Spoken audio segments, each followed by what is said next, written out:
just fine. Yeah. It did look better when it was like stacked on the other books. You think that looks centered?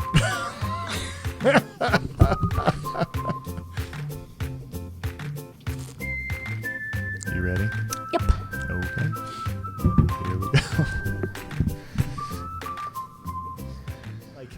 This is how you achieve the death of defensiveness in your parenting partner relationship. Defensiveness does not have to be a part of your communication with your partner. There is a way for it to be not, or at least when it comes up, it doesn't have to be a barrier. There's a way to navigate around it. And so I just think it's an important topic, comes up a lot. And so that's what we're going to jump into. It's a very important topic. And so today's couple, Kylie and Leslie, they're a couple just like me and you out there in the world. And we're going to give a little case scenario of something that they're dealing with, that they're running into. And so Kylie and Leslie, they seem to always find themselves in this standoff. Kylie was supposed to stop by the grocery store on the way home from work and pick up a key ingredient for the pasta Leslie was going to make for dinner. The key ingredient being pasta. They had a great plan. Kylie would get the pasta, stop by the house, and drop it off as Leslie rolled in from work. So Kylie's coming from work with the pasta. Leslie's rolling in from work. Leslie would start cooking, and Kylie would go and pick up the kids from their after-school sports. And by the time Kylie and the kids got back home, dinner would be on the table, and the night would be off to like a beautiful, beautiful start because people are fed, nobody's cranky. It was a great plan. It really was. Now, there was no food because no one had any time to get groceries in the last couple of days. So like Kylie stopping by and getting the pasta was really key because it wasn't just like there could be a quick audible by not having the pasta. So you can imagine what's happened. Kylie has forgotten the pasta. The kids have come home. There's no food. Leslie's trying to figure out what to do. And a conversation like this takes place. Leslie says, Kylie, I am so tired of you forgetting to follow through with little details like this and the whole family being negatively impacted. Now we don't have dinner, and now I'm going to have to figure out some fix for what to do while you pick up the kids. My fix was that you would get the pasta before you came home. This is so annoying. Kylie bristles. So everything I do has some kind of negative impact on the family, like going to work and doing all the drop-offs and pickups, and everything I do just brings our family down? That seems a little dramatic, Leslie. Leslie feels the anger rising. Dramatic? Kylie, you forgot the pasta. How about you just admit you forgot it, and now that creates a problem for me? Is it so dramatic to want you to actually acknowledge your actions have consequences? You get so defensive every time you might have to take some accountability for something. You know what, Kylie? It's great. Your forgetting the pasta isn't a big deal. I'm just an endless reservoir of dinner ideas and don't have a job and other things that I have to think about. I'm so sorry for being dramatic. And, well, there you have it. The complete breakdown in a couple relationship over pasta. On some level, right, this could look pretty straightforward. Like, so Kylie forgot the pasta, so just say, yep, I forgot the pasta, my bad, like, move on. But I think that defensiveness is always about so much more. There's always a story behind what's happening in that defensiveness. And that doesn't, like, I think we'll just blanketly say being defensive, like just in terms of like a communication strategy and in terms of like relationships, not the most helpful thing. What we're talking about is there's a reason for defensiveness, but defensiveness is not really useful unless a healthy relationship. Right. Yeah. Right. Yes. In a healthy relationship, unless you can note that, hey, the defensiveness is happening, and then that can help you understand, okay, there's more to it, which, you know what? spoiler alert, Kylie and Leslie are going to be able to get there. That's what's going to happen. That's what's going to happen for them. And again, thankfully, we've been able to, chat with them and work with them on this. And so they're going to get there. But I think that defensiveness usually, I think on a basic level, is about what I would say is just protection. 100%. Yes, I agree completely. Protecting. I think that's exactly right. So I think that is very story dependent. So depending on the history that you have, because you and I both can be defensive in different moments. Sure. But for very different reasons. Right. I think that I'm going to guess here. So correct away. But I think that the reason I think you get defensive is because when my feelings are hurt, I do come, I get really self-protected and hurt feelings. I don't like having them because of my story, but I come out big. Yeah. And come in strong. Yeah, but not with I don't come out strong with, I'm so hurt. I come out strong with you hurt me. Sure. So very understandably, you would get defensive. I think I get defensive because I feel like I'm working really hard. You feel misunderstood. I feel really misunderstood. Exactly. Yeah. And I have a history of feeling misunderstood that doesn't feel good for me. It makes me feel like you don't even care about the context. So maybe you have a different, sure. Maybe your connection to what kind of activates that defensive cycle within you. What is it? Think about it. I think that's really important to know. And what do you think you were trying to protect? And so this is the thing that where I can hear people saying it right now in their minds. Oh, so just because Stephen or just because Kylie is going to feel like they're getting rejected, I shouldn't say anything. I should just be totally cool. Leslie should be totally cool with Kylie for getting the pasta because, hey, she doesn't want Kylie to feel rejected. I think I could hear people say that. Oh, 100%. And that's not what we're saying. And I think that explanations, how many times have I said this? Explanations are never excuses. They can't be. But we also will never find change or connection without explanations, without understanding these places. So defensiveness is generally about protecting the one who is being defensive. They're feeling a need to protect themselves. We'll make that point there. Now, let me give you a little bit of backstory on what was happening for Kylie. I already don't want it. On this day. If I'm Leslie, I'm like, you can keep your backstory. Exactly. All I want's my pasta. Right. And an apology. I get that. Pasta and an apology. Serve me up some pasta and apology. So, but let me give just a little background on Kylie so that we can keep on unraveling this, or unwrapping. Unraveling feels like something negative. So we can unwrap this, not unravel it. I think those feel the same to me. Really? I think if something's unraveling, that's negative. If we're unwrapping something, it's more oh, what's in there? Oh, it's like a gift, like a present. I think something coming unraveled is different from let's unravel this. Untangle? This Whatever. is important. Go ahead. I'm sure this is Riveting. a necessary conversation. Yeah. So here's some backstory on Kylie. What Leslie doesn't know is that Kylie did try and plan ahead to get the pasta. In fact, Kylie knows she forgets things like this, and it makes it hard on Leslie.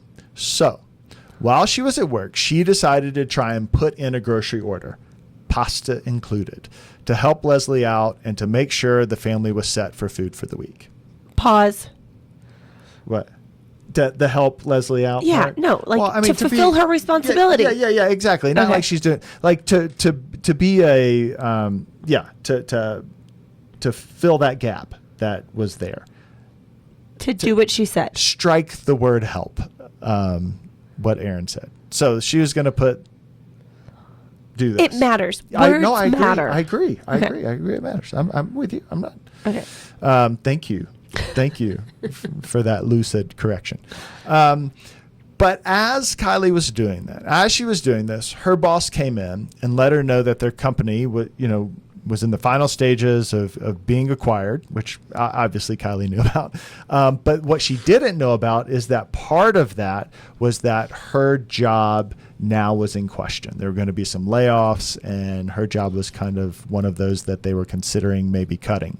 And so Kylie has this conversation with her boss, and they take a little more time to explore it. And after she gets out of that conversation, she realizes, oh no, I've got to go. I've got to go, get the kids and do all that stuff. And so Kylie was surprised and worried, and she forgot to complete the grocery order and get the pasta, and all of that happened. All right. So that's a little bit of the backstory. Now, back to what is going to bring the death of defensiveness in your parenting partner relationship. And I'm going to give you a little mantra. I'm going to give you a little formula, because I know everybody likes a formula out there. This is how you stop defensiveness from getting in the way in your parenting partner relationship. You lead with accountability, and you follow up with vulnerability.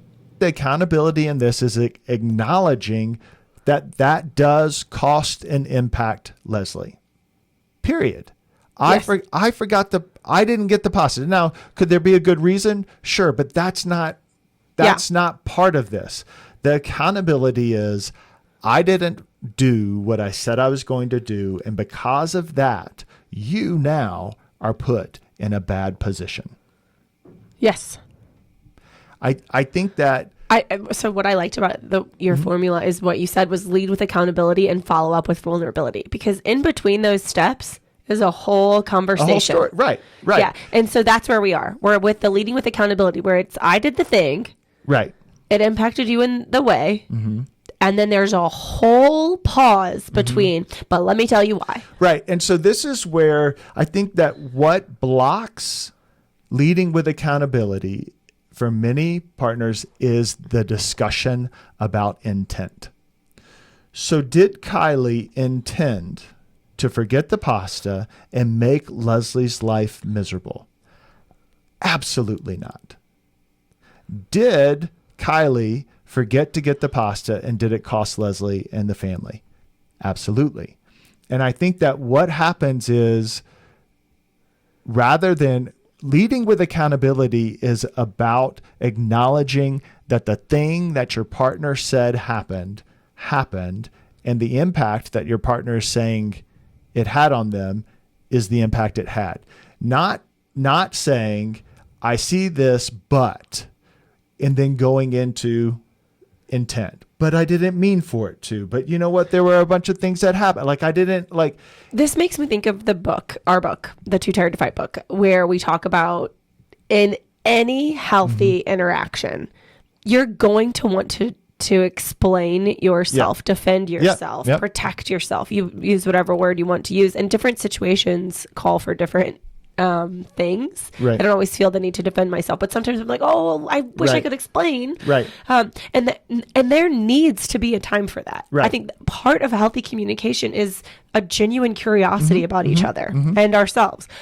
But there has to be, and this is in the conflict to connection equation, a suspension of that. Because there is a time and a place. And if you try to offer that before it's welcome, wanted, and really able to be heard, you're setting yourself up to be hurt by that. What would this conversation look like? How could the defensiveness stop? What would Kylie need to say? How could Leslie interact? Here we go. I'll be Kylie. You be Leslie. We'll do that. Oh, yeah. We'll read okay. So Kylie comes to Leslie and she says, hey, I got defensive and then called you dramatic. I know that was not the right thing to say. I'm sorry I said that. I also do know that me forgetting the pasta put extra work and strain on you. Thanks, Kylie. I just don't know what to do and say in those moments. When that kind of stuff happens, it feels like all the planning I tried to do to make things simpler goes right out the window. It makes me feel like you're unreliable, and then I have to do everything by myself, and that feels like extra work and even more overwhelming. It makes me angry. Now, Kylie, has an opportunity to get defensive again here. Totally. She can latch on to Leslie saying she's unreliable and then start building an argument for how she comes through all the time and so on and so on. And this would, basically just end them right back up where they started. But Kylie is leading with accountability. She's remembering what Aaron and I talked with them about in session. She's remembering this and she's leading with accountability, not getting into defensiveness. And so she says this. And by remembering that, I mean, honestly, in real time, even in our conversations, like I'm literally like, it's going through my brain. Like we've talked about this, I think, but like I see the words in my brain. Like it's like accountability. Like now is the time for accountability. Like right. I will follow up with vulnerability, but right now, accountability. And so Kylie, she says, I get it, Leslie. I wasn't reliable today and you had to do more work to figure out dinner. I understand why that would make you angry. It is frustrating. And I know what will allow that to feel different is that if I'm more reliable when it comes to remembering things. That's good. I just want to say that's good because everything that Kylie just did there was say the things that Leslie said really hurt. Yeah. So, okay. Leslie says, yeah, that would help. Kylie, can I tell you a little about what happened today and what was behind some of my defensiveness when I got home? Not as an excuse, but just so you know what was happening for me. This is now Kylie transitioning into following up with vulnerability. And here's a moment for Leslie, right? Kylie just asked her that. Leslie needs to only say yes if she feels soft enough to be able to respect what is going to be shared. Right. Because it isn't, we have to be honest with ourselves. And so it might be, Leslie might be like, of course I want to know that. I'm mad right now. I honestly don't think I could handle that right now. But let's eat and then I'll circle back. Or as in this case, or Leslie she's like, says, yes, sure. So then Kylie says, I know I forget stuff and that makes more work for you. So I was trying to do things a little different and was putting in a grocery order with pasta and was just going to have it all delivered this afternoon. Then Joan came in my office and started talking about potential layoffs once we get acquired. And my job is one of the ones that might get cut. So we ended up talking about that for a while, and then it was time for me to leave work, and I was really distracted by the conversation and forgot what I was doing before Joan came in.